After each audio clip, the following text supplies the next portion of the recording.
Bismillah, alhamdulillah, salli wa sallam wa barik ala Muhammad wa ala alihi wa sahbihi ajma'in. Amma ba'd, assalamu alaikum rahmatullahi wa barakatuh. Hormatly bir tuğanlar, bugün 5-ci dars Muhammad Said Ramazan Botoy rahimahullahu ta'andıq min sunanillahi fi ibadihi. Құдай Тааланын пенделеріне орнотқан өзгөртүлгүс мыйзамдары аттуу эмгегинен 5-ci dars, өткөн 4-cü darстагы сабакты улай техникалык себептерден улам сабагыбызды токтотконго туура келген. Ошол Құдай Тааланын мыйзамы мындай болуп атат. Бул сүннөтүчү. Бул дүйнөдө ким гана болбосун, дүйнөгө бар аракетин сарттаса, Құдай Тааланын аракетинин мөмөсүн төккө кетирбей берем дейт. Ошонун негизинде бүгүнкү күндө ошол Европа коомчулугу бай жашап аткандыгы, ошол кылып аткан аракетинин, ойлоп табууларынын, сарттаган мээнетинин жана ата бабасынан бери уланып келаткан цивилизацияга кошкон салымы, университеттерде окуп жаткандыгы, изилдөөлөргө аракет кылып, жан үрөп өмүрүн берип аткандыгынын бир мөмөсү катары. Анан ошол жанакы критикалуу суроого жооп катары кетип атпайбы? Эмне себептен биздин абалыбыз андай эмес, алар бай бизгедей, алар алдыга кеткен, биз артта калдык деп болгон өткөн чакта гана ата бабалардын ийгилигине, ислам жеңиштерине гана бир суктана турган, сыймыктана турган болуп калдык. Бирок иш жүзүндө мусулмандардын дүйнөлүк жактан кылып аткан аракетин европалыктарга салыштыра турган болсок, киши уялат дейт да, салыштырган. 2011-жылы айтып атат да. Анан Құдай Таала булардын ошол суроосуна ушундай деп жооп берди да. Силердин ата бабаңардын ийгиликке жетүүсүнүн себеби өткөн кылымдарда бул алардын бифадлил ихлас лил ислам, исламга болгон ыкласынын берекеси болгон дейт да. Бүгүнкү күндө болсо силер же европалыктар болуп дүйнөгө жан үрөп, аларчалык жанталашып аракет кылганыңардан жок, же ата бабаңардай болуп, сыймыктанып атат да арабтарчы. Биз мындай болгонбуз, кылымда тигиндей болгон, жалпы ислам аламын айтып. Ошолор эмне себептен өнүккөн алар? Анткени алардын исламга болгон ыкласы болгон. Ошол ыклас жок. Исламдан тажаганыңарды көргөзүп, бүгүнкү күндөн Европаны туурап, европалашып бартасыңар. Анан, конечно, жооп өзү эле чыгып калбадыбы?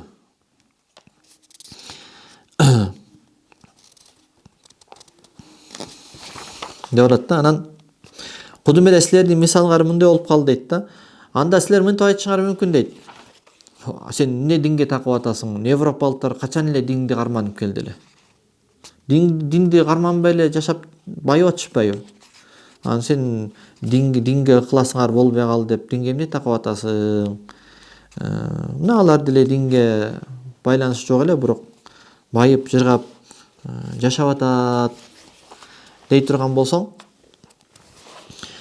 бул жерде ошол Азирети Умар ибн ал-Хаттаб радhiyallahu анху муну түшүнгөн экен да. Бул мулхам адам болгон да. Пайгамбар алейхиссалату вассалам, эгерде мен үммөтүмдөн бир эле мулхам болгондо, мулхам дегени баягы Кудай илхам салат да бугачы. Пайгамбар алейхиссалам айтат, менден кийин вахий жок дейт. Бирок илхам деген бар дейт да. Албетте, илхамдын даражасы вахийден 1000 эсе ылдый турат. Бирок баягы илхам деген эмне дегенде, менин баамдашым боюнча ошо китеп окуп жүрүп, устаздарын окуп жүрүп, адам ойлойт да, адам эме да, мутафаккир, ойлонуучу жандык биз да. Адам ойлонот, анан натыйжага чыгат, жетет да. Ошол натыйжага эки жол менен жетебиз да. Бириси бадихи, элементарный жол менен жетебиз. Экинчиси оор жол менен жетебиз да. Назори жол менен. Элементарный, мисалы, бирге бирди кош десе, мен үчүн ал элементарный да, бадихи. Ойлонбой туруп эки деп кой, мисалы. Ата баласынан улуу экендиги, бала атадан кичүү экендиги бул бадихи. Элементарный нерсе, муну ойлонууда кыйналбайсың. Анан назори жол менен жетесиң ойдун натыйжасына. 5ке 78-ди 56-га көбөйт десе, мен уже ойлоном. Бирге бирди кош дегендей ойлоно албайм да, жок. Татаалдык менен ойлоно отуруп анан натыйжага жетем.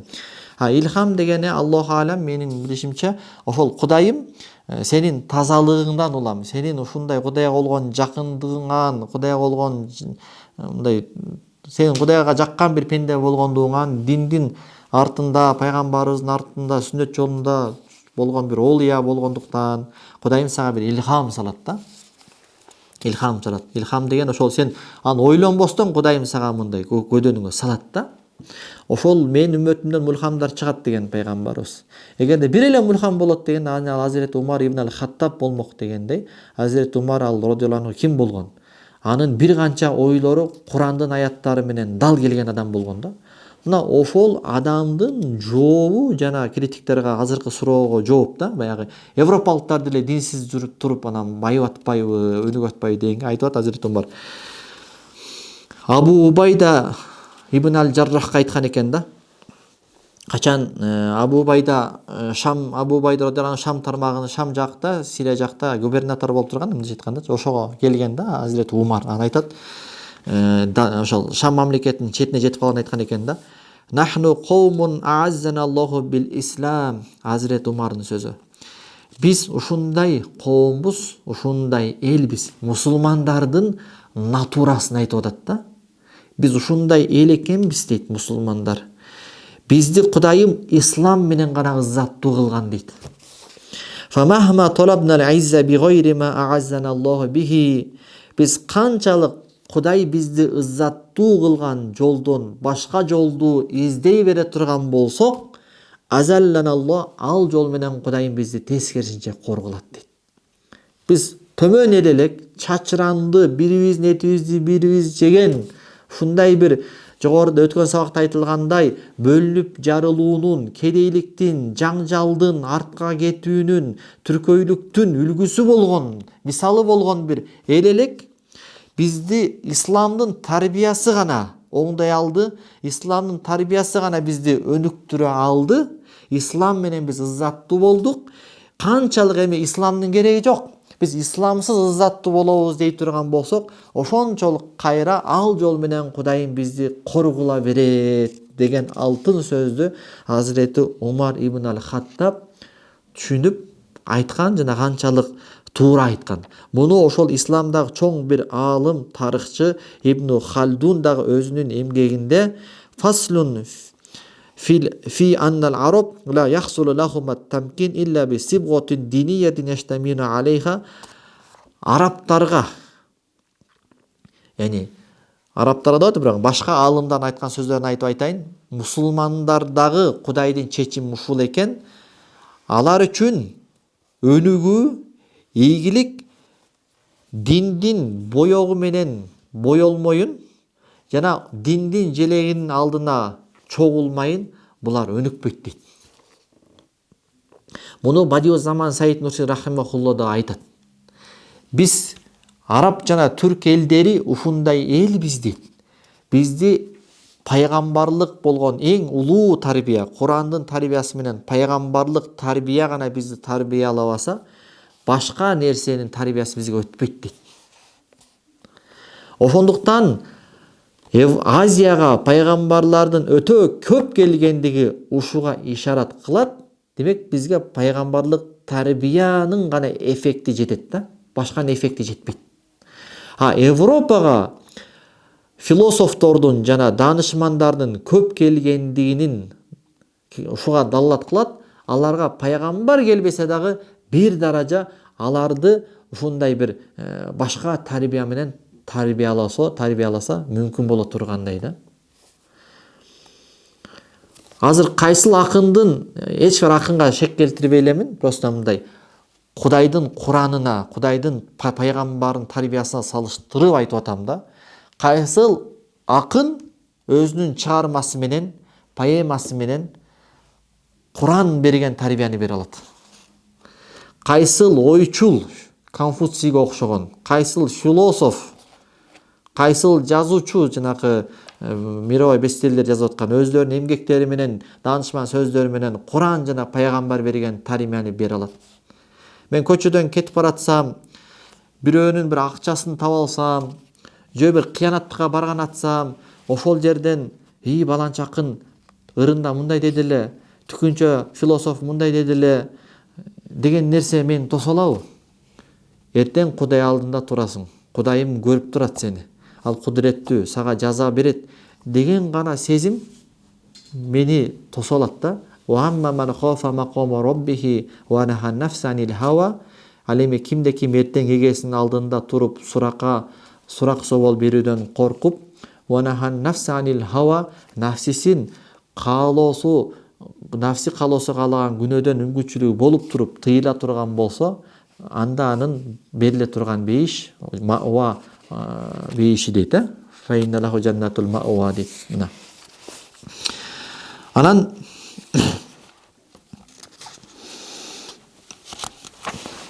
эгерде сен мына ошо жооп ушул болуп атат, анан дагы жооп мындай бир өзү тамсил алып келип атат.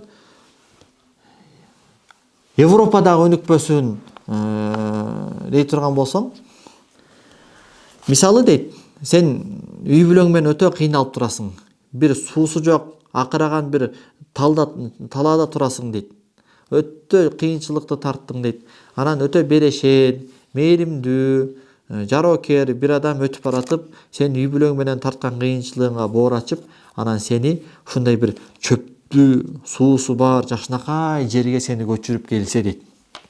Ал жерден сенин тамак ашыңды, сууңду, бардык жашоо шарттарыңды түзүп берсе дейт.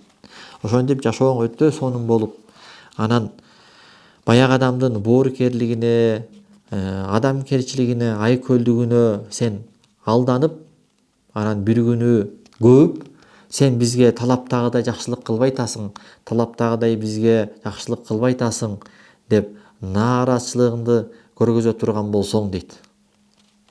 Анан баягы адам келип туруп кичпейилдүүлүк менен, сылык сыпагана, видимо сен жакшы эле абалың оңолуп калган окшойт. Эми кайрадан мурдакы жайыңа кеткенге, жана ал жакка барып өзүң жашооңду эптеп кеткенге жетиштүү деңгээлге жетип калган окшойсуң. Анда эмесе мейли, менин сыйым жакпай атса, анда бул жерди бошотуп эски жайыңа кайтып кете бер десе. А сен мына кошуналарды да кубалабайсың, буларды да айдабайсың, буларды да кетирбейсиң десе, мен буларды эмнеге кетирем? Мен буларды кетире турган болсом зулумдук болуп калбайбы? Булар аракет кылып, мээнет кылып бул жерди сатып алышты. Андан кийин аракет, мээнет кылып мына ушул имараттарды курду, ага түн уйкуларын сарптады, маңдай чекелерин, терлерин төктү. Аны ушунчалык кыйынчылык менен жеткен мүлктөрүн мен тартып алгыдай, мен буларга зулумдук кылып койго турган болбоймбу дейт да. Аны сыңарындай ал батыш элдери сага окшоп динди карманбаса дагы, бирок дүйнөлүк жактан аракетин кылып өсүп өнүгүүгө бар мээнетин жумшап аткандан кийин Кудайдын адилеттүүлүгү, сүннөт мыйзамы ушуну талап кылат. Жогоруда айтылгандай, ким аракет кылса, биз анын мээнетин текке кетирбейбиз дейт да. Бул Кудай Тааланын сүннөтү. Дүйнөдө аракет кылгандардын мээнетин Кудайым текке кетирбейт. Бирок манаша лиман нурид, кимге кааласак, канча кааласак, Кудай Тааланы өзү өлчөм менен берет. Ал эми жанакы тарыхта мусулмандарга берилген жардам, пайгамбарыбыздын доорунда, 4 халифанын доорунда Кудайдын өзүнчө бир убадасы бар экен да. Адаттан тышкаркы убадасы бар экен да. Эгерде мусулмандар ыйман келтирип, солих амалдарды кылып, Кудайдын буйруктарын, пайгамбардын айткан буйруктарын Кудай ыраазы боло тургандай өтөй турган болсочу, анда Кудай Таала адаттан тышкаркы бир көрүнүштө батыш элдерине, динсиздерге жардам бергенден дагы ашыкча бир жардам берип коюш Кудайдын бир сүннөт мыйзамы бар экен. Бул башка бир сабактарда айтылат да. Ошондуктан батыш изилдөөчүлөр таң калып келген да, кантип мусулмандар аз убактарда мындай ийгиликтерге жеткен. Качевой көчмөн эл 25 жылда 3 империяны талкалап салып атат. Иран, Персия империясын, Византия империясын, Рим империясын талкалап салып атат да. Бул мүмкүн эмес дейт да. Эмнеге? Анткени себеби ошол экен. Ауфу би ахди, уфи би ахдикум. Менин буйруктарымды аткаргыла, мен силердин талаптарыңарды аткарам деген Кудайдын башка бир сүннөтү бар экен. Ал өзүнчө бир дарсты болот иншалла. Subhanakallah bihamdik. Ashhadu an la ilaha illa anta astagfiruka wa atubu ilaik. Allah razı olsun.